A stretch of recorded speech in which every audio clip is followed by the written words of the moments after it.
Welcome back to Behind the Scenes here in the Creepy Crawler's Garage. This is where we take a quick look what's going on behind the scenes here on the channel and in the garage. And if you notice, there wasn't an RC Shop episode last Monday like we had talked about. If you watched the first episode of the new series here on the channel called A Closer Look, we were having to use a borrowed camera. We had talked about how the main camera for this channel actually stopped working and I was having to use a borrowed camera. And in fact, there's the borrowed camera right there. But we've got the cameras back up and running now, but unfortunately that's pushed the RC Shop out to next Monday.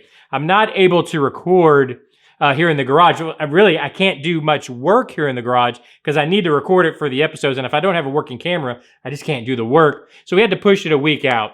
But one good thing is, if you notice, not only is there the borrowed camera here, but there's also a camera here that I'm filming with where we got the camera back working.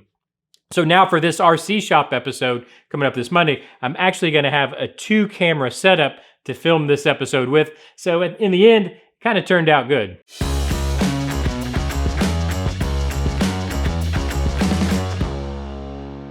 But with that said, I did get a bunch of work done going into this Monday's episode. I couldn't just sit around and do nothing. So I did go ahead and get the motor mounted into the chassis. And you can actually keep up with that work because you're not going to see it on the RC Shop episode, but you can see it over at our Instagram page. So if those are things you want to follow, go ahead and give the Instagram page a follow because I try to update in between episode work over at the Instagram page so that you guys can keep up with it.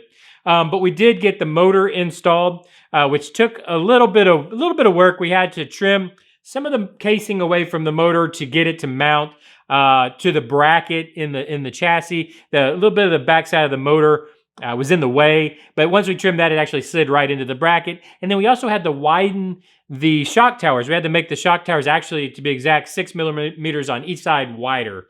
So 12 millimeters or 1.2 centimeters wider to get the motor to fit in between them. Right now, they're just spread apart using some spacers that I 3D printed. I actually have metal spacers coming eventually. I don't know how well the metal is running right now, but as soon as I get those, I'm going to replace them with actual metal spacers so we can actually tighten these down real tight. But once we did that, everything slid right into place and it actually worked out. With the shock towers widened, we're going to have to adjust the length of the panhard bar because the mount is further out or wider out, it's actually going to have to be adjusted a little bit longer to keep our geometry correct. And also using the front-mounted servo, our steering link is too long. So that's going to have to also be adjusted, which we'll take care of that.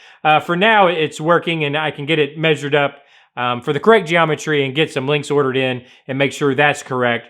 But that's something we'll take care of in the future. So the motor is fully installed into the chassis and you'll be able to check it out in the upcoming episode of the RC Shop this Monday. But I did have a package show up at the front door, so let's go ahead and dive into the mailbag.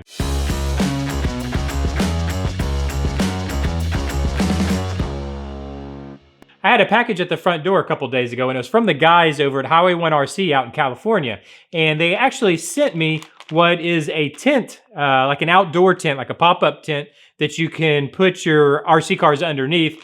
Give it a scale look. So I thought we'd go into the shop and take a look at this together. Probably put it together and take a look at it and see what we think. So I've gone ahead and put it together for us guys so we can take a closer look at it. And this, I just want to make sure and let you know, this is from Zotti's Bags RC Scale Accessories. You can find her over on Facebook.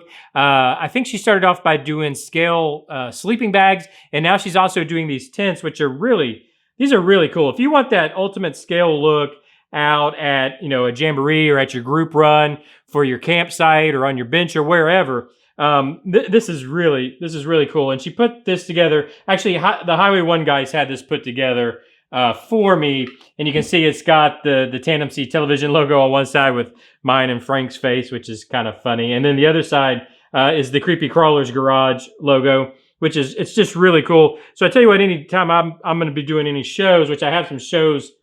Well, hopefully we have some shows coming up soon.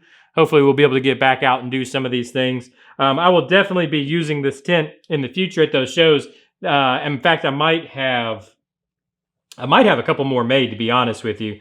I really dig these. But anyways, check her out. This about 2 things. One, go say hi to the Highway 1 guys and tell them thank you for me. And go check out Zadi's Bags RC Scale Accessories.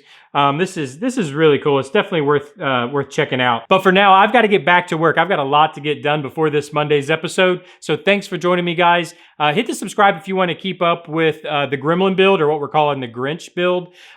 Hit the like button. It really does help the channel. And leave me some comments down below. Let me know what you think about the tent and about how the Gremlin build's coming out. And if you have any other questions about the channel itself, just let me know down below. I'll see you next time. Later.